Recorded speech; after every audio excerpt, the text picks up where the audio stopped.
Yo, so I want to talk about The Way of the Superior Man. I don't have the physical copy with me because I just got the PDF version, so I can't really show it here. But the book is The Way of the Superior Man by David Deida. I will link it down below so you can purchase it or you're interested in looking into it. And the reason I want to make this video is because of two things. I found that you guys really liked my book on the Kybalion, which was a walkthrough. I won't really be able to walk through with this book physically, but I will go back to a lot of the main concepts that really revolutionized the way that I think about myself as a man and the way I think about women. And the second reason is because we've got some new members to the community, and one of the things that were mentioned was learning to speak to women, learning to attract the ideal woman, a partner on your journey. So I will be. I think my baby boy woke up. Yeah, he woke up. I'm gonna see if I can finish this ASAP. But anyways, the book is a must read for any man. If you haven't read this book and you're a man, you must pick it up. And the reason I say this is because every single time I recommend it to somebody and they read it thoroughly and they read it with intention, it changes their life.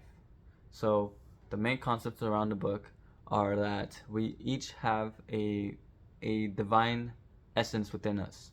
It's important for us to understand our essence so that we can better navigate the world and actualize our potential to the fullest. If you want to see the fullest expression of something, well, you must understand its essence, and that's the way you can begin to really create something with it. I found that understanding the essence of this book, I found that a lot of society's ideas of what it means to be a man and what it means to be attracted to a woman are really just distortions of what of the essence of the masculine, for example, and the essence of the feminine. What I realized from The Way of the Superior Man is that we each have our essence, which is masculine, and so everything else aside from that stems from that's related to masculinity, it's just an extension of that. So the physical body of a man is erect. It's supposed to be strong. It's supposed to be rough. It's supposed to be bigger. It's driven by testosterone, while the feminine essence can be represented, or the female body is the expression of the feminine essence, which is much more curved. It has curves. The body is more supple. Women have breasts. They have the hourglass figure. So there's a difference here. You have a more nurturing, supple, welcoming body, while we have the more straight, rigid, and strong body, right? And this has nothing to do with gender. I don't really care to talk about gender, the current movement towards feminism, all of that. There's a lot of nuances to be discussed, but I'm just sharing my insights. So when I understood that there's an essence, I understood that everything that stems from there related to masculinity comes from that essence. So I'm going to throw every single notion that I have in terms of what society says it means to be a man, what women say it means to be a man, what my parents have told me it means to be a man. I threw all of that to the side, and I really reflected on what is the true essence of a man, which is the masculine essence. And the masculine essence is about purpose. It's about direction. It's about clarity. It's about structure. While the feminine essence is about receptivity, surrender, chaos, intuition. So naturally, you're gonna get these two kind of opposing yin and yang dynamics, which are really the building blocks to all of creation. When we see the penis interact with the vagina, I'm sorry if it's so explicit, excuse me if it's too explicit, but the natural sexual act is a creative act that results in a child. And if you see here, the penis is usually erect, it is just rigid, and then you have the vagina, which is receptive, right? And the meeting of these two forces leads to the creation of a child. And and this is just a physical representation, and the creation of a child is really the highest manifestation, the highest physical manifestation of creation.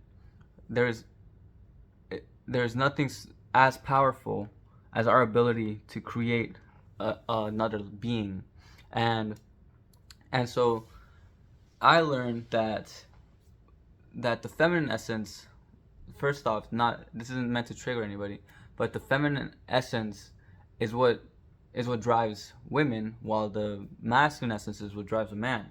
This is very generalized. Of course, there will be nuances, and there's a lot of things to explore here. But for the men out there, I'm speaking to you because I want you to learn this so that you can hone in on your essence and begin to attract the woman of your dreams and understand what women are attracted to. What I understood is that women are attracted to presence, a man who can stand within presence and to not be moved by chaos. So there will be women that will test you.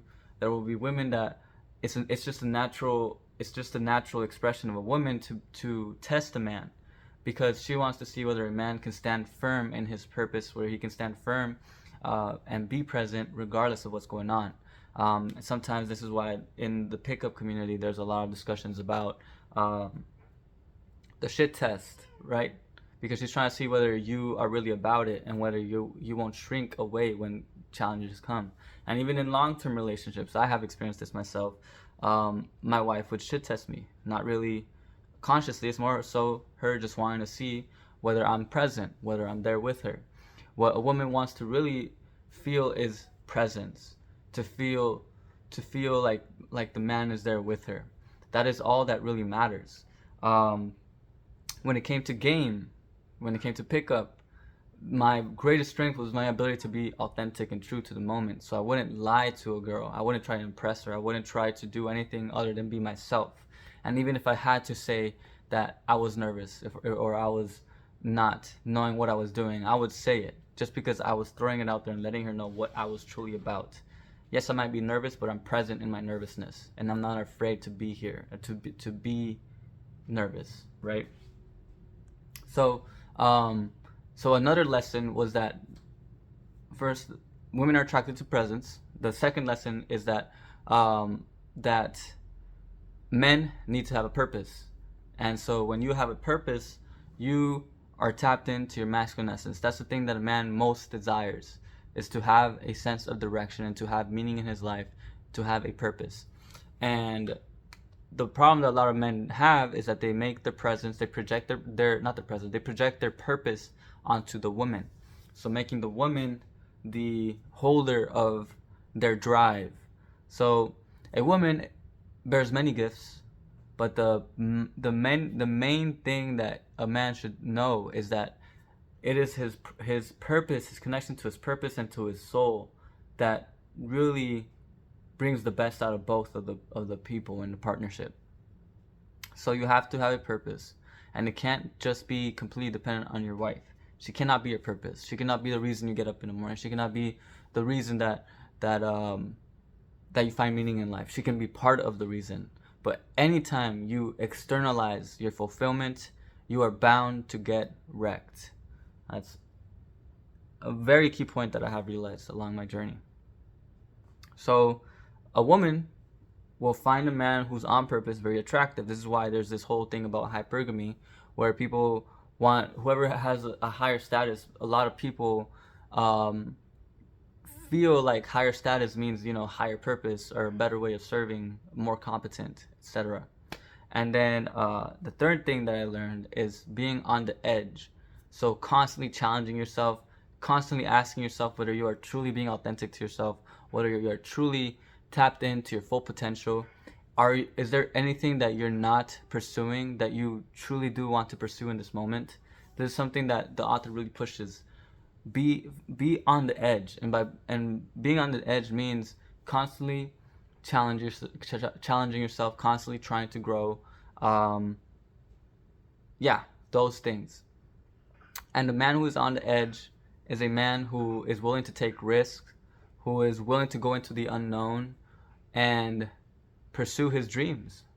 And that is the beautiful thing that I understand about the masculine essence, that the ability to tread past the known into the unknown and take that risk and become a leader. So now my little boy's crying, so I'm gonna go take care of him. But those are the three main things that I want to point out: presence, purpose, and living on the edge, pursuing growth. I will go much deeper into this book. This was just an introduction so that you can learn more and begin to apply the principles. If you haven't joined my community, make sure to join it. The link will be down below. First 20 members is lifetime access for free, and after the 20 members, it will become paid.